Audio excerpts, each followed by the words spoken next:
This Westland Lynx was assigned to HMS Gloucester. When researching the ship, I came across an old HMS Gloucester that entered service just after the restoration of the monarchy in 1654.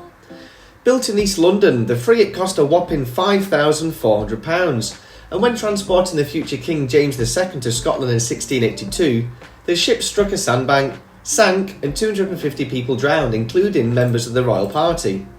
The ship was then discovered in 2007 following a 4-year search. I wonder how many other HMS Gloucesters there have been throughout history. If you know, let us know in the comments.